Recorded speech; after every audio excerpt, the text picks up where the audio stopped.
Buenas tardes, hoy saludamos a toda nuestra comunidad Volta que se conecta con nosotros a través de YouTube. Hoy iniciamos nuestro segundo webinar sobre salud mental para padres de familia, un espacio que queremos compartir con ustedes como acompañamiento a todo este proceso alrededor de la pandemia. También extender a todos ustedes un saludo de nuestro fundador, Padre Carlos Imporzano, y nuestro rector Alfonso Jaime Quirós, quienes hoy no nos pudieron acompañar.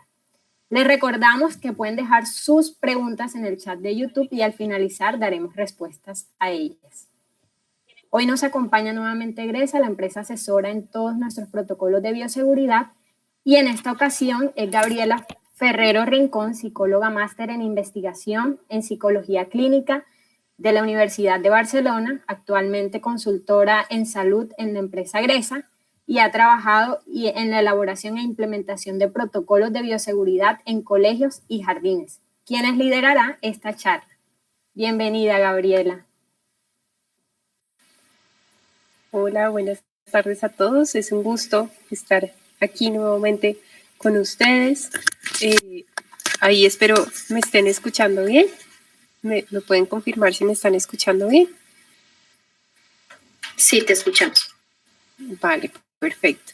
Entonces, nuevamente es un placer estar aquí con ustedes. Voy a dar inicio compartiéndoles una presentación que hemos creado para el día de hoy.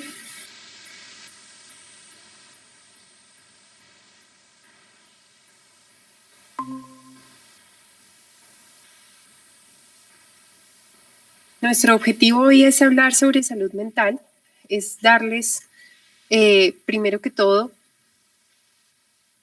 una vista muy general sobre lo que está sucediendo en términos de salud mental frente a la pandemia. Quiero también que revisemos cuáles han sido nuestros retos, cuáles son nuestros retos y fortalezas para poder afrontar esos retos como familias.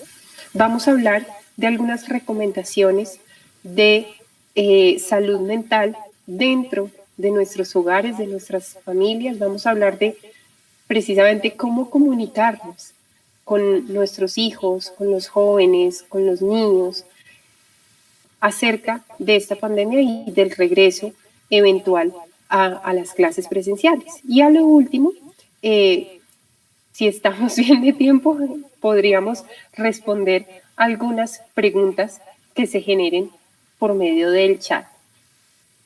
Entonces vamos a empezar a hablar de cuál es la situación actual de salud mental en Colombia y en el mundo. Entonces, la pandemia ha generado que las personas se sientan en peligro de manera sostenida. ¿Qué pasa? Que cuando nosotros diariamente nos enfrentamos a momentos de estrés, a momentos de preocupación, pues nuestro cuerpo, nuestro cerebro se activa para tratar de responder a esa preocupación, a ese estrés, ¿sí? ¿Qué pasa? Que ahora nosotros, al percibir que estamos como en un peligro, en un estrés sostenido, pues claramente nuestro cerebro va generando como un desbalance emocional que afecta no solamente nuestra área afectiva, nuestra área psicológica, sino que termina afectando otras áreas de nuestra vida. Hasta hace relativamente poco, la forma principal de darle manejo a la pandemia había sido el aislamiento, ¿no? Quedarnos en casa, la cuarentena, una cuarentena que fue bastante larga, no solamente para Colombia, sino para muchos otros países. Pero resulta que fuimos dejando de lado la adquisición de nuevos estilos de vida que son necesarios para poder convivir con este virus.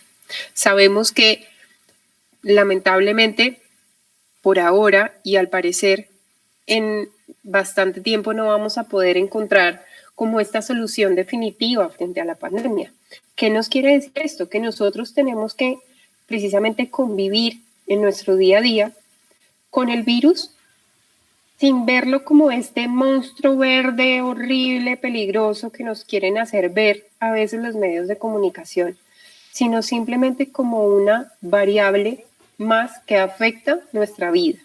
y con la cual tenemos que aprender a realizar nuestra vida diaria y nuestras rutinas diarias, con el miedo que esto implica, con la ansiedad que esto implica, con la incertidumbre que esto implica. Y ahorita vamos a hablar un poquito más de cómo lograr ese punto de convivencia con este virus. Algo adicional que nos ha enseñado la pandemia en términos de salud mental es que existen determinantes sociales de la salud. ¿A qué me refiero con esto? A que lo que pasa alrededor de nosotros, lo que pasa en nuestras sociedades, lo que pasa en el mundo entero, me afecta directamente mi salud física y mi salud mental. Y creo que nunca había quedado tan claro este nexo entre nuestro contexto, nuestra cultura, nuestra sociedad y nuestro mundo interior. Y es así como se han hecho muchas investigaciones en este último año acerca de las consecuencias en términos de salud mental que ha tenido esta pandemia. Yo les traigo aquí solamente una de esas encuestas, de esas investigaciones que se han realizado en Colombia. Les traigo el estudio que más colombianos ha integrado, digamos, y de todas las regiones de Colombia, una investigación que se realizó precisamente en la Universidad Autónoma de Barcelona con estudiantes que habíamos estado en la universidad, y encontramos que el 29% de las personas, de los colombianos que participaron, habían experimentado en algún punto una ansiedad clínica, una ansiedad significativa que afectaba su vida. El 35% de las personas nos dijeron que habían experimentado depresión, una depresión nuevamente clínica, no solamente esta sensación de tristeza que muchos compartimos, sino el grado adicional que es la depresión. El 31% de personas habían experimentado síntomas somáticos, y ahí yo me meto dentro de ese grupo, y los síntomas somáticos son aquellas manifestaciones físicas de lo que nosotros pensamos y sentimos. Y creo que el ejemplo más fácil para entender esto de los síntomas somáticos es cuando nosotros empezamos a tener mucho estrés en el trabajo o por las responsabilidades diarias y nos empieza a doler el cuello y nos empieza a doler la espalda. Ahí es nuestro cuerpo hablando de el estrés, de la emoción, de lo que estamos experimentando diariamente. Y entonces, en la pandemia hay muchos que hemos experimentado de pronto que nos duele la garganta, que me duele la cabeza y decimos, Dios mío, ¿será que yo me contagié? Pero resulta que no hemos estado con nadie, que no hemos salido, que no hemos estado como en contacto con una persona contagiada, y resulta que a la final ni una gripa teníamos, sino que era simplemente una expresión de la emocionalidad que vamos cargando. 21% de las personas han experimentado soledad. Esto se ve muy reflejado, sobre todo en los momentos de cuarentena, donde muchas familias se vieron separadas, sobre todo adultos mayores que de pronto no llevaron ese aislamiento como se debería para poderlos cuidar. Pero tenemos como el otro lado de la moneda, y tenemos un 82% de los colombianos que han experimentado un aprecio por la vida que de pronto antes no sentían. Esa valoración de los momentos en familia, esa valoración de poder abrazar, esa valoración de poder estar vivos, pese a las dificultades. Y adicionalmente, tenemos un 45% de los colombianos que fueron encuestados que han experimentado la resiliencia, esa capacidad no solamente de superar los obstáculos que se presentan, sino a partir de ese obstáculo, de esa caída, poder crecer como personas. Esa es la resiliencia. ¿Qué hemos encontrado? Que las mujeres, los adultos jóvenes entre 18 y 29 años y las personas con bajos ingresos económicos han sido las más afectadas en términos de salud mental. Y entonces, ¿cuáles son las manifestaciones emocionales que son más comunes en estos meses de pandemia? Y seguramente algunos de ustedes puedan ver estas emociones que están en pantalla y sentirse identificados con alguna de ellas. Yo personalmente me siento identificada con varias, pero creo que la gran protagonista de este año ha sido la incertidumbre. Creo que algo que nos ha dejado la pandemia ha sido la capacidad de la empatía, de saber cómo se siente el sentirse triste, el sentirse con miedo, el sentirse con desesperanza.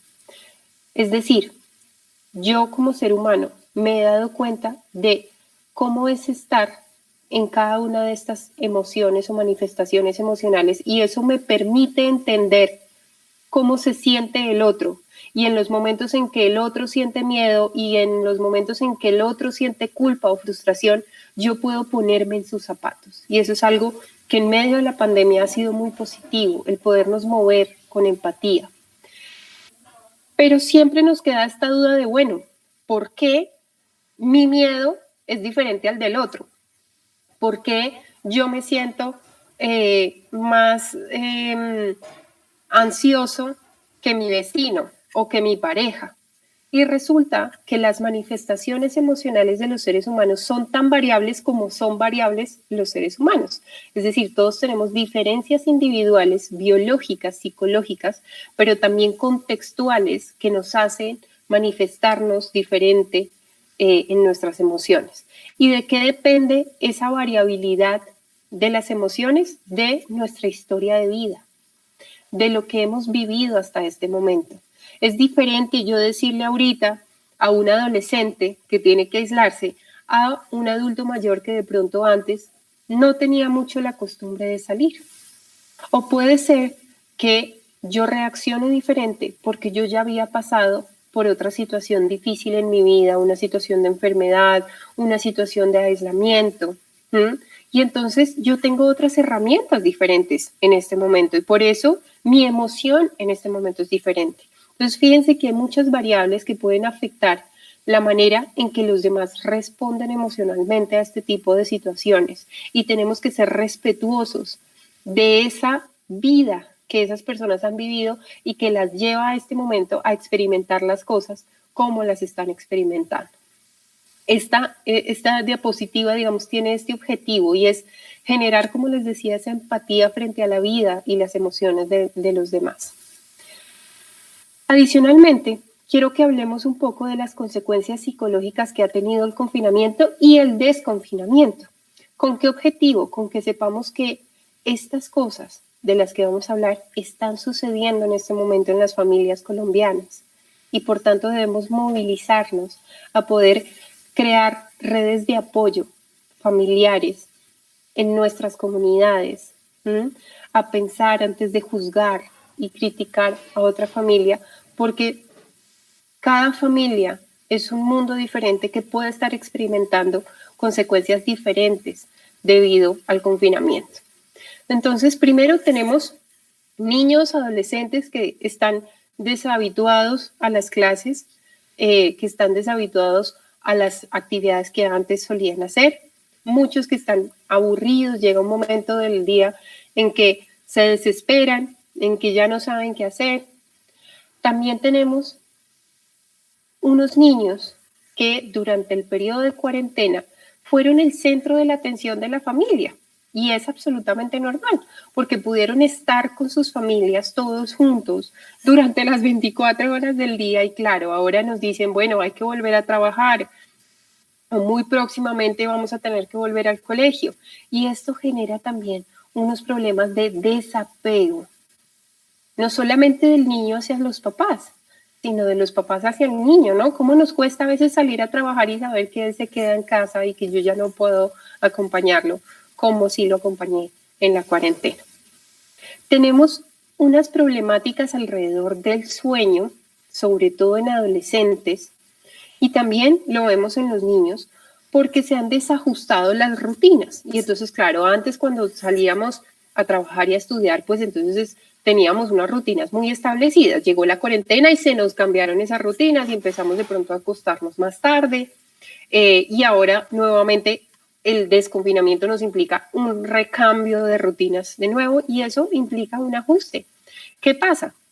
Que cuando hay una sola parte de la rutina que se desajusta, esa sola parte desajusta el resto de lo que los psicólogos denominamos el ciclo circadiano de las personas, es decir, ese reloj biológico que tenemos cada uno de nosotros que nos hace saber qué horas son, si tengo hambre, si me voy a dormir, si quiero ir al baño. Ese reloj se desajusta cuando desajustamos una sola cosita de esa rutina diaria. Y todo casi siempre empieza por el sueño. Cuando yo no duermo bien, cuando mi sueño no es de calidad, yo al siguiente día me siento más irritable, al siguiente día tengo más hambre y es un hambre que necesita ser saciada con más carbohidratos. Entonces fíjense cómo una sola cosa, una sola determinación del sueño puede afectar al siguiente día un montón de rutinas diferentes. Tenemos también el aumento de conductas de consumo, y cuando yo hablo de conductas no hablo solamente de la ingesta de alcohol o de cigarrillo o de ciertas sustancias, no, hablo del consumo de las conductas que nos hemos acostumbrado a hacer. Esto incluye el uso de pantallas, esto incluye el uso de televisión, incluye también el consumo de información, que se ha vuelto un tema absolutamente importante en este momento. Y es como empezamos a crear una dependencia de estas cosas, y ahora que nos implica o que nos piden cambiar de rutina, pues tengo que separarme de estas otras rutinas que yo había creado de consumo y me cuesta muchísimo. Tenemos adicionalmente problemáticas absolutamente normales de convivencia en términos de relaciones interpersonales. Tenemos parejas que han decidido romper sus relaciones, familias que están pasando por procesos de separación, y es absolutamente normal que esto suceda en este momento, y tenemos que poder acompañar a esas familias que están pasando por esos procesos.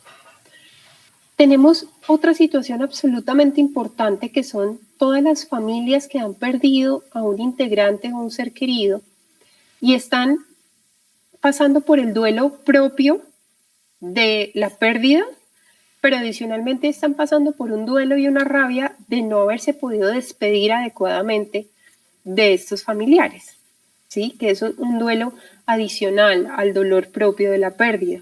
Pero adicionalmente tenemos un duelo que es un poco diferente, y es el de la pérdida de las cosas que son importantes para nosotros, de nuestro trabajo, de nuestro salario, de la oportunidad de estar en familia, pérdidas de oportunidades de vida, de planes de vida.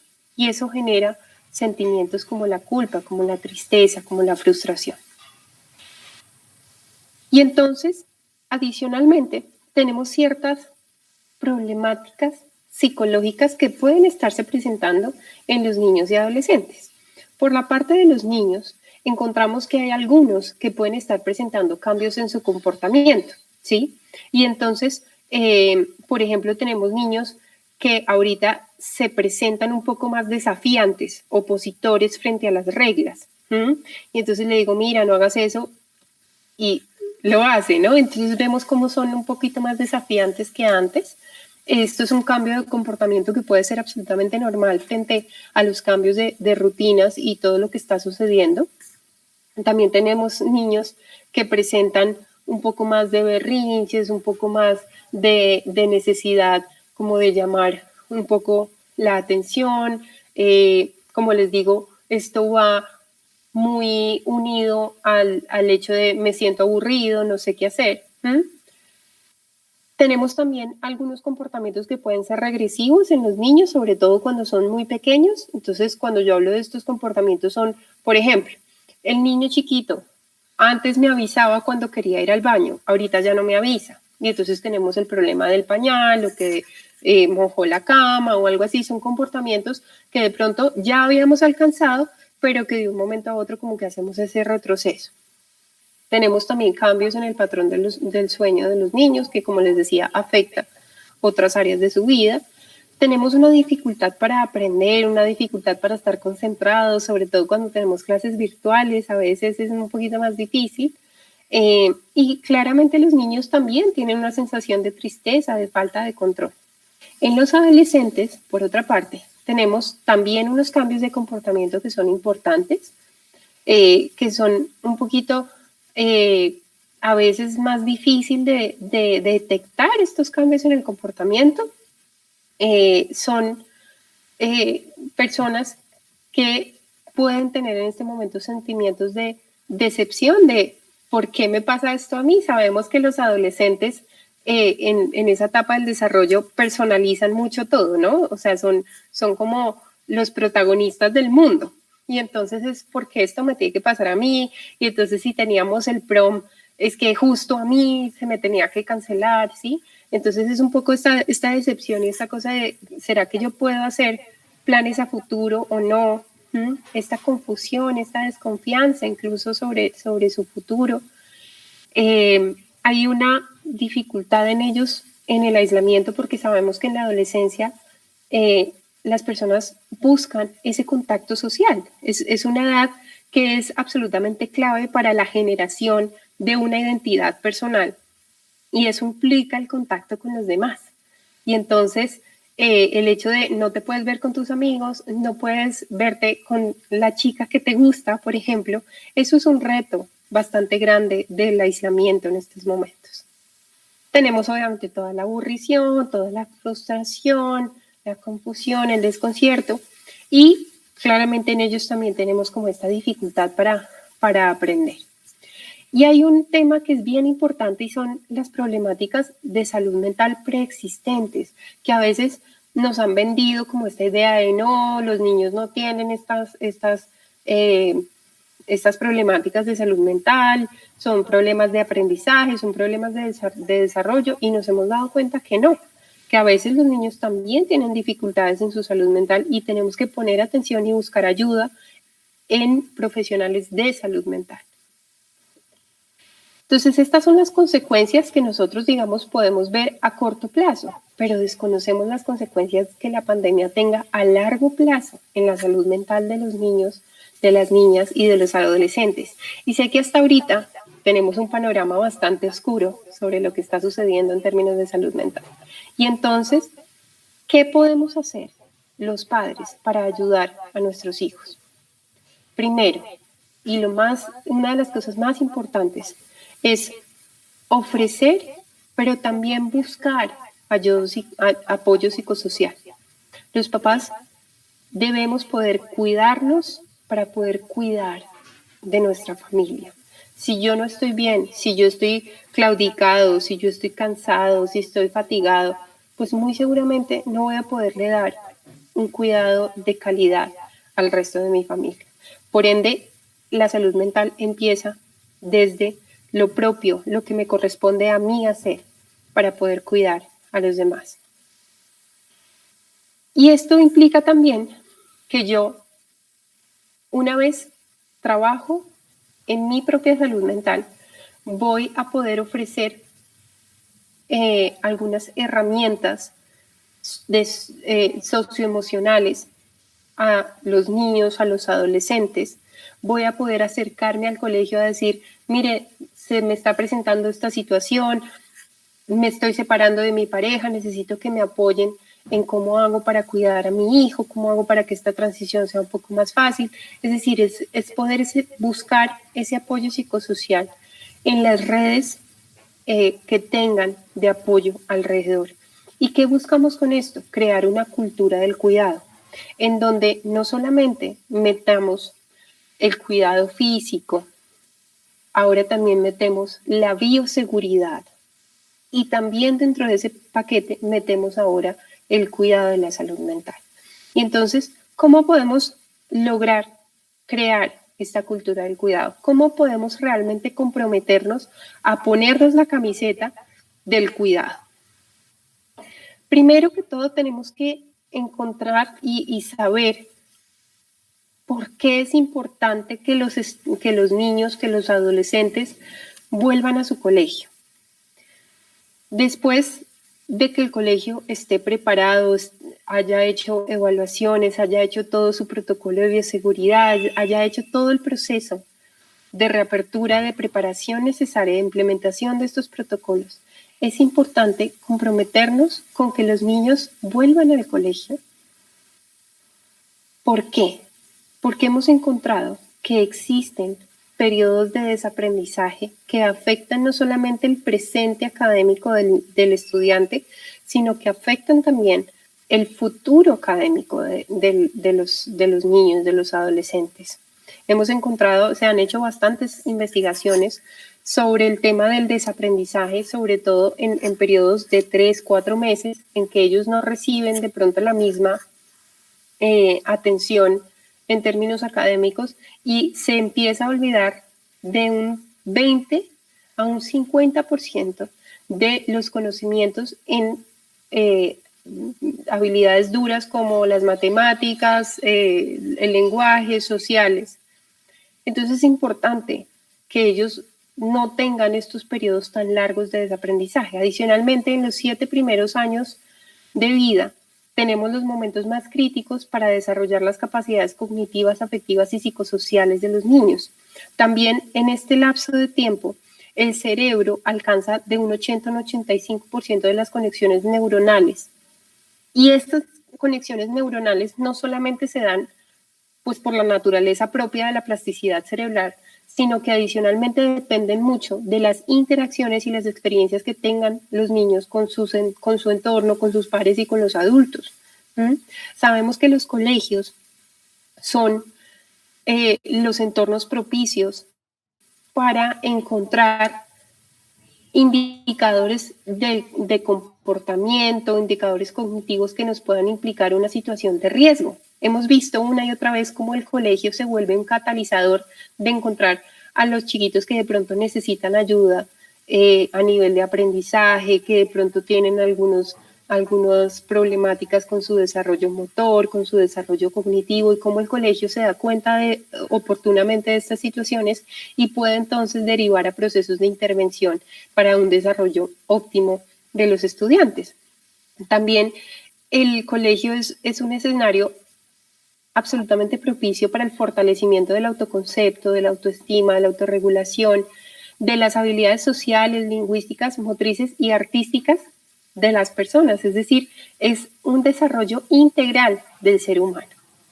Y entonces, ¿cuáles son los nuevos retos de las familias debido a todas estas problemáticas que vimos?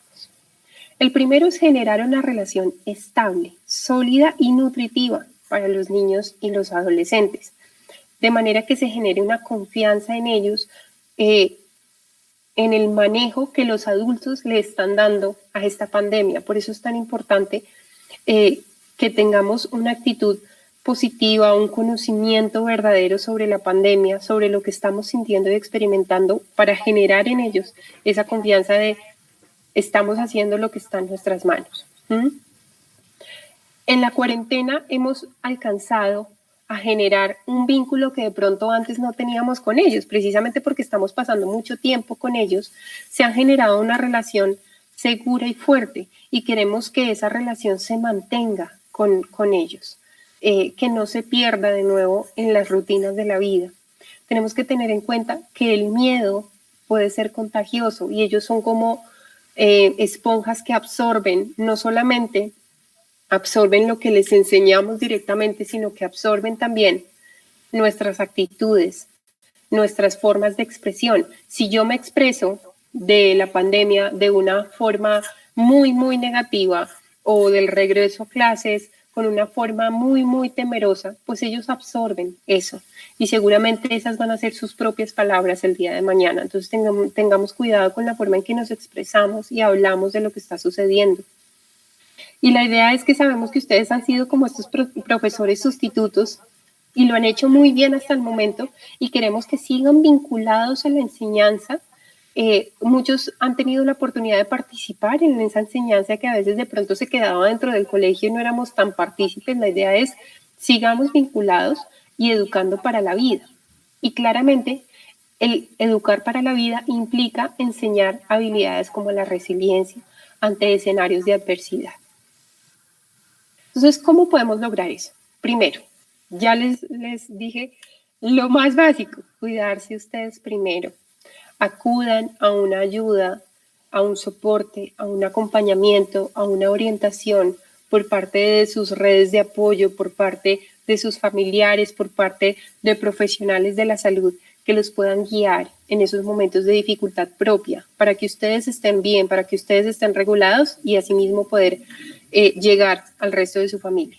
Encontrar un balance entre su vida profesional, su vida familiar, las responsabilidades adicionales de la vida. Es importante que esta pandemia nos está diciendo, bueno, hagamos un alto en el camino y veamos que sí es importante, que sí es valioso en nuestra vida y enfoquémonos en aquello que hace que nuestra vida valga la pena ser vivida.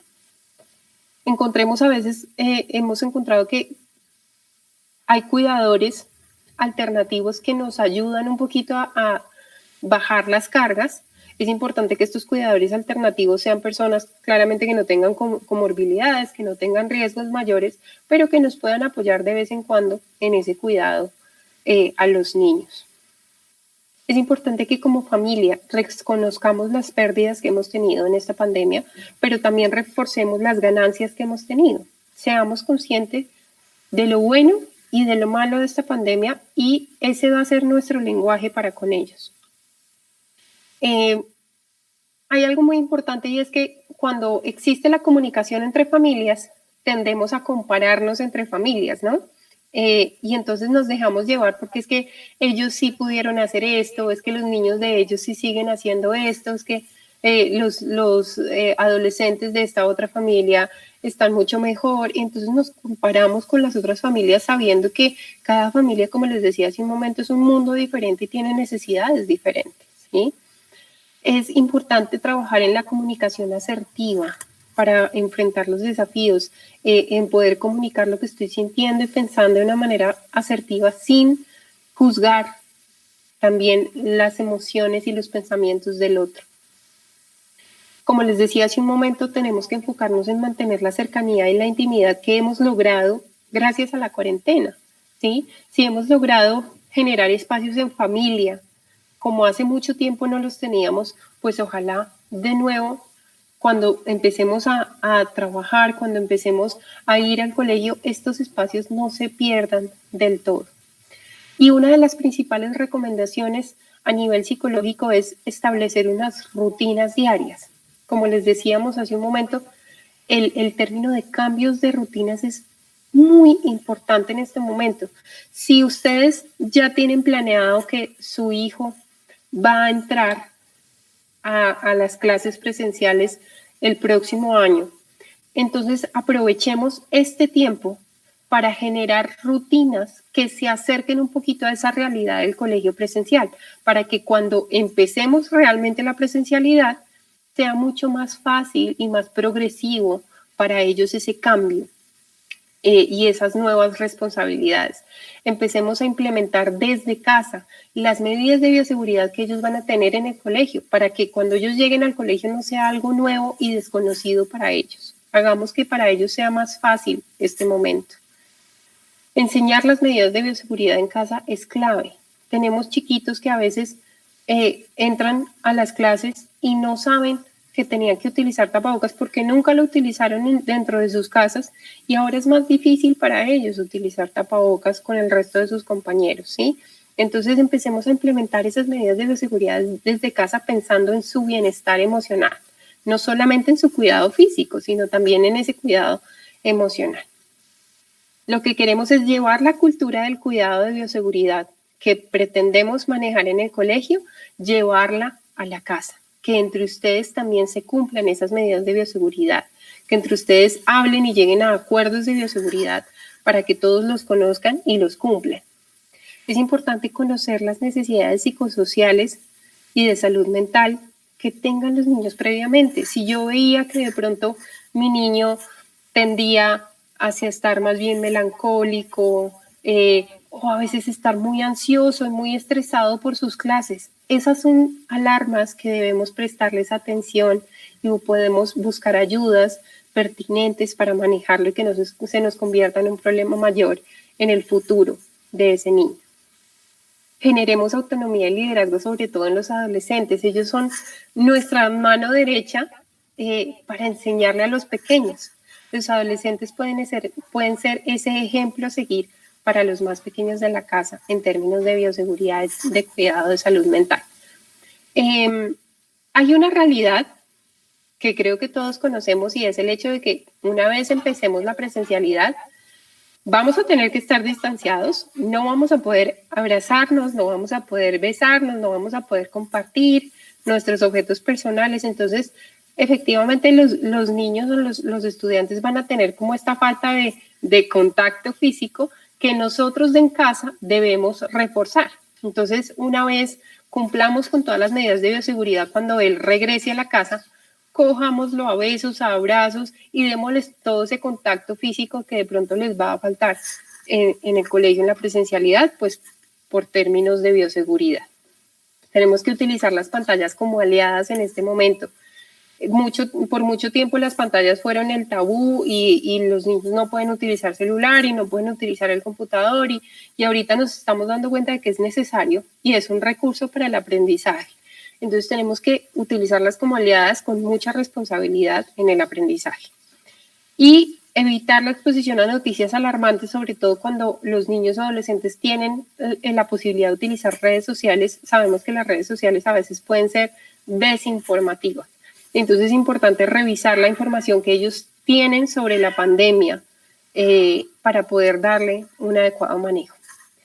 Y ahora unas recomendaciones para ustedes. Y es importante que apaguemos por un momento el piloto automático que implica esta pandemia. Nos dijeron hay cuarentena y empezamos. Nos dijeron hay desconfinamiento y listo, para adelante. Pero a veces tenemos que hacer un pare y decir, bueno, ¿yo qué estoy sintiendo? ¿Yo qué clase de pensamientos estoy teniendo realmente? ¿Y cuál es mi rol en cada una de las áreas de mi vida? ¿Cuál es mi rol en mi familia? Hacer un pare para vigilar nuestro bienestar. Hay una cosa que es bien importante y es que el distanciamiento en este momento es físico, sí, tiene que ser físico, pero no es emocional. Tenemos que seguir creando vínculos socioemocionales con nuestras familias. Tenemos que encontrar nuevas formas de expresar el amor aún en la distancia y ser muy conscientes de las fortalezas y habilidades de cada uno en la familia.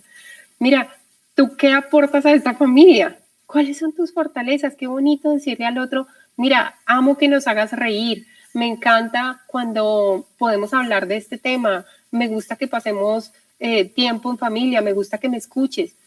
Esas son las fortalezas que debemos encontrar en los demás y decírselas para poder reforzar estos momentos de dificultad. Como les decía hace un momento, encontrar ese balance entre el trabajo y la vida personal. Y hay una parte muy importante y es aceptar las emociones que vienen, aceptar que estas emociones están aquí en este momento para decirnos que hay algo importante que está sucediendo en nuestra vida y tenemos que darle espacio a esas emociones naturales en los momentos de crisis para no paralizarnos con esa emoción. Esa emoción, si yo no la regulo, puede ser un problema en el futuro. Entonces yo necesito poder regularla y una de las principales formas de regularla es precisamente expresando lo que siento y lo que pienso, expresando por medios escritos, por arte, hablándolo, cantándolo, como ustedes quieran, pero expresen esas emociones. Y también hay unas maneras muy específicas de poder ayudar a los niños y a los adolescentes. Entonces, como les decía hace un momento, los niños necesitan un poquito más de abrazos debido a este distanciamiento, un poquito más de contacto físico, para que eso no se pierda en ellos, ¿sí?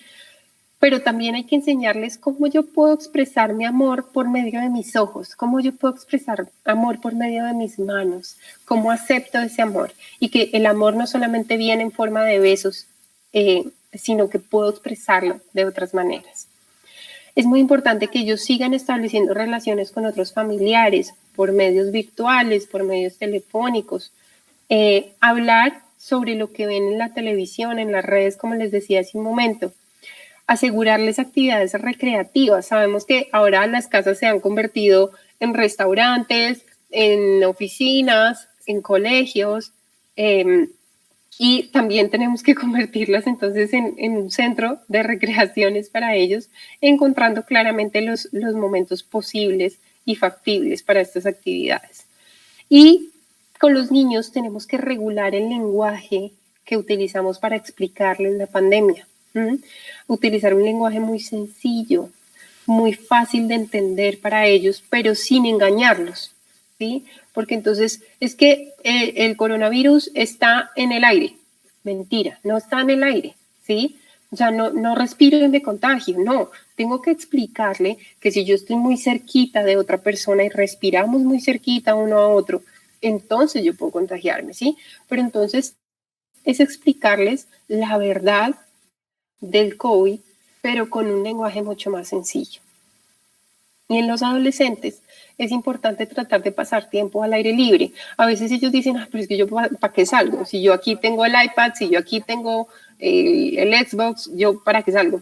No, es importante decirles, no, pues vamos a salir así sea a tomar el sol. Hemos encontrado ya varios artículos que nos hablan sobre la vitamina D, la importancia de tomar el sol para fortificar nuestro sistema inmune. Es importante que ellos no se nos aíslen más de lo necesario.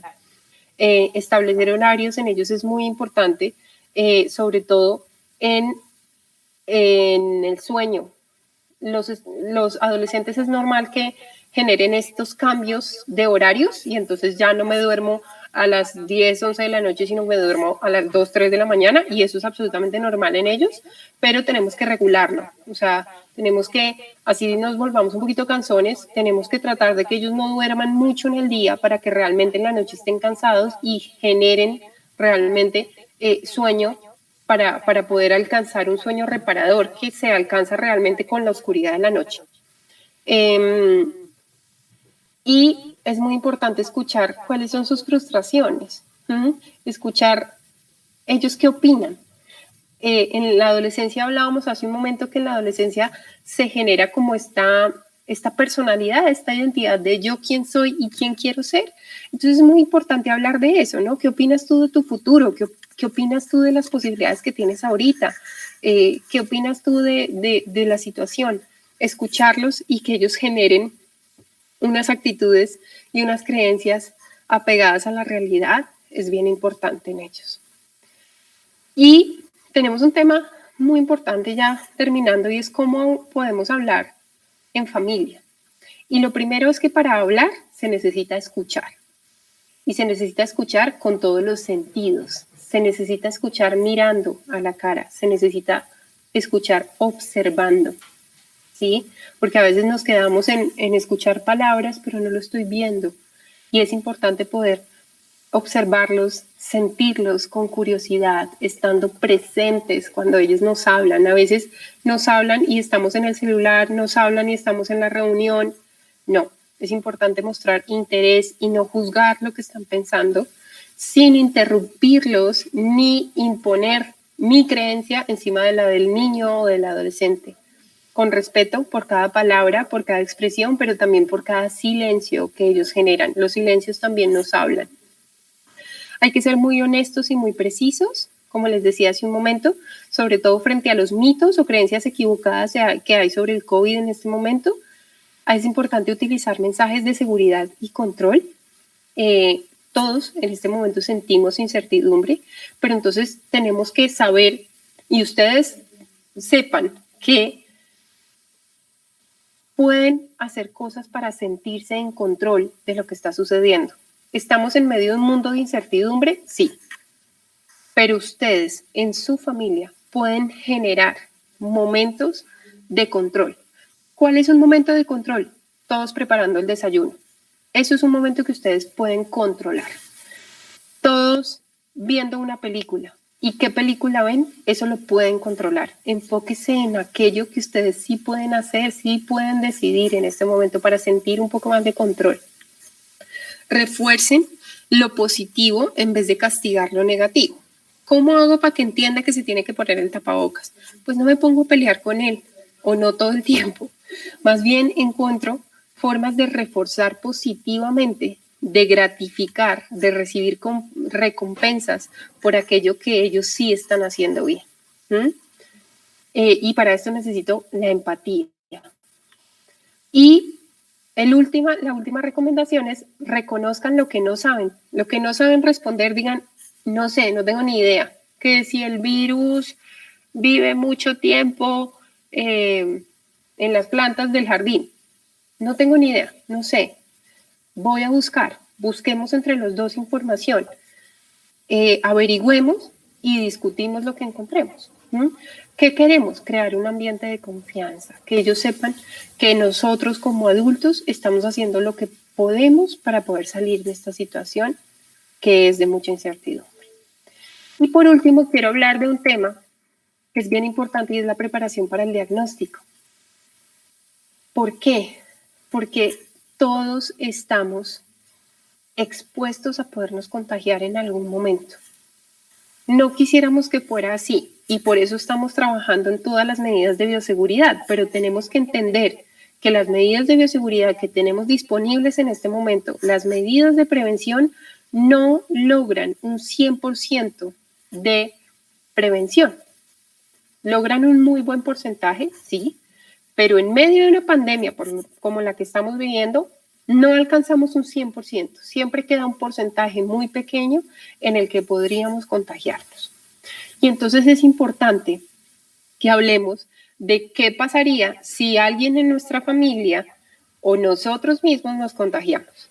Y no es una conversación muy amena, no es una conversación muy chévere, pero es necesaria, ¿sí?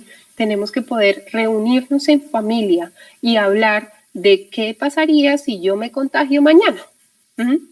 Y entonces, ¿qué vamos a hacer? ¿Dónde me voy a aislar? ¿Cómo vamos a comer? ¿Qué baño utilizo? ¿Quién alimenta a la mascota? Todas esas cosas tenemos que hablarlas para sentirnos más preparados y en control de la situación. Y es una gran oportunidad para hablar de las creencias y los temores que tengamos frente al COVID. Y adicionalmente, entonces, vamos a poder, en el momento en que recibimos un diagnóstico, poder actuar mucho más fácil, saber quién hace qué, cuáles son las responsabilidades de todos como familia y adicionalmente vamos a poder llegar a unos acuerdos entre familia de cada vez que entremos a la casa nos vamos a lavar las manos, cada vez que entremos a la casa nos vamos a quitar los zapatos, nos vamos a cambiar de ropa, lo que ustedes decidan hacer está bien, pero es importante compartir y generar ese tipo de acuerdos entre todos.